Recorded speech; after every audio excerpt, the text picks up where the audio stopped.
बिस्मिल्लाहिर्रहमानिर्रहीम। अस्सलाम वालेकुम। आज के लेक्चर में हम डिस्कस करेंगे kinetic energy of system of particles. फर्ज करो ये हमारे पास सिस्टम ऑफ पार्टिकल्स है और ये इस सिस्टम का सेंटर ऑफ मास है।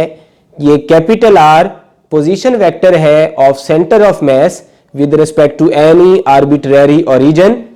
यहां पर कोई ith पार्टिकल है और ये जो आर आई वेक्टर है ये ith पार्टिकल का पोजीशन वेक्टर है विद रिस्पेक्ट टू ओरिजिन, और आर आई डैश वेक्टर ये ith पार्टिकल का पोजीशन वेक्टर है with respect to centre of mass.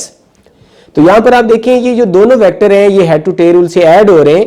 तो ये जो आर आई वेक्टर है ये बराबर होगा R vector plus R I dash vector. अब हम सबसे पहले एक पार्टिकल की काइनेटिक एनर्जी की बात करते हैं। फर्ज करो एक पार्टिकल की काइनेटिक एनर्जी है टी आई और ये बराबर होगी 1/2 mv²। यहां पे जो v है वो है आर आई डॉट स्क्वायर के बराबर, क्योंकि are I dot ith particle की वेलोसिटी है तो उसका स्क्वायर ये वेलोसिटी का स्क्वायर बन गया और ये हमारा फार्मूला बन गया 1/2 mv²। अब total kinetic energy of the system find करने के लिए हम सब पार्टिकल्स की काइनेटिक एनर्जी को ऐड कर देंगे। तो यहां पे हमने इसके साथ समेशन लगा दिया तो ये बराबर होगा summation 1/2 mi R I dot square. अब क्योंकि आर आई डॉट स्क्वायर इसको हम लिख सकते हैं R I vector dot plus R I vector dot R I vector dot, इन दोनों का डॉट प्रोडक्ट क्योंकि इसके मैग्नीट्यूड के स्क्वायर के बराबर है तो स्क्वायर ऑफ मैग्नीट्यूड को हम डॉट प्रोडक्ट की फॉर्म में लिख सकते हैं। अब हमने आर आई डॉट वेक्टर की जगह जब हम इसका डॉट लेंगे तो ये बराबर होगा कैपिटल आर का dot plus R I dash vector का डॉट। तो सम रूल की मदद से तो हम इसकी जगह ये पुट कर देंगे। तो यहां पे हमने पहले की जगह R I dash dot plus are dot vector dot dot product R I dash dot plus are dot vector. अब हम हर वेक्टर का अलग अलग डॉट प्रोडक्ट करेंगे। तो सबसे पहले हम करेंगे R I dash dot vector का dot product R I dash dot vector के साथ। तो यहां पे जब हम इनका डॉट प्रोडक्ट करेंगे क्योंकि ये दोनों सेम है तो हमने पढ़ा है सेल्फ डॉट प्रोडक्ट बराबर होता है स्क्वायर ऑफ इट्स मैग्नीट्यूड। तो ये बराबर होगा आर आई डैश के मैग्नीट्यूड का स्क्वायर। तो ये बनेगी पहली term sigma 1/2 mi R I dot magnitude square plus अब हम इसके साथ डॉट प्रोडक्ट करेंगे तो ये हमारी टर्म बनेगी sigma 1/2 mi R I dash dot product R dot vector के साथ प्लस अब हम इसके साथ डॉट प्रोडक्ट करेंगे तो ये बनेगा sigma 1/2 mi are dot vector dot product R I dash dot vector plus अब हम इसके साथ डॉट प्रोडक्ट करेंगे तो ये बनेगा sigma 1/2 mi R dot magnitude square. तो यहां पे भी क्योंकि दोनों सेम वेक्टर हैं तो इन दोनों का dot product square of its magnitude आ जाएगा। अब यहां पर आप देखें ये जो फर्स्ट है ये ith पार्टिकल की वेलोसिटी है with respect to centre of mass, तो हम इसको लिख देंगे वी आई डैश स्क्वायर।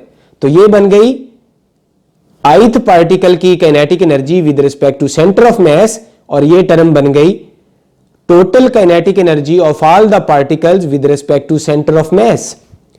अब क्योंकि डॉट प्रोडक्ट कम्यूटेटिव होता है तो R I dash dot vector dot product R dot vector हम इनके ऑर्डर बदल भी सकते हैं। तो हम इस टर्म को इसकी तरह लिख सकते हैं। तो यहां पे जब हम इसको इसकी तरह लिखेंगे तो ये दोनों टर्म सेम हो जाएंगी तो ये दोनों ऐड होके 1/2 मिलके ये 1 बन जाएगा। तो यहां पे 1/2 ये दोनों टर्म ऐड करके हमने इसको ये 1 बना दिया। बाकी टर्म हमारे पास रह गई sigma mi are dot vector dot product with are I dash dot vector plus ये बन गया 1/2 mi R dot magnitude square.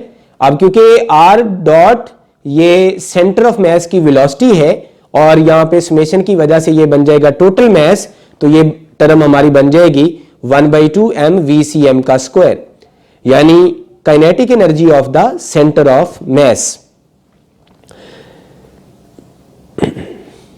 अब हमने ये जो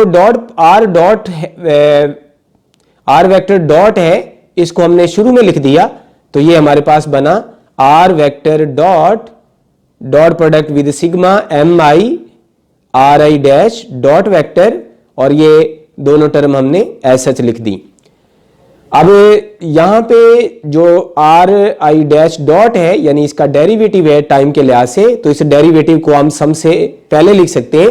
तो हमने पहली टर्म को एज सच लिख दिया और लास्ट टर्म को भी वैसे लिख दिया, और यहां पे जो डेरिवेटिव है डॉट खत्म करके डी ओवर डी टी शुरू में लिख दिया। अब यहां पे हम आर आई डैश वेक्टर की जगह उसकी वैल्यू पुट करेंगे, तो आर आई डैश वेक्टर यहां से अगर हम फाइंड करें तो ये बराबर होगा R I vector minus R vector. तो हमने यहां पे आर आई डैश वेक्टर की जगह R I vector minus R vector put कर दिया, और ये थर्ड टर्म हमने वैसी लिख दी। अब ये फर्स्ट टर्म वैसी लिख दी है, यहां पे आर डॉट है, डॉट यहां पे हमने ब्रैकेट को ओपन कर दिया, तो ये बन गया summation M I R I vector minus summation M I capital R vector. अब क्योंकि ये वाली जो टर्म है ये एम आर के बराबर है, और ये वाली यहां पे आर वेक्टर तो समेशन इंडिपेंडेंट है, तो ये बन जाएगा टोटल मैथ, तो ये वाली टर्म भी एम आर वेक्टर के बराबर होगी।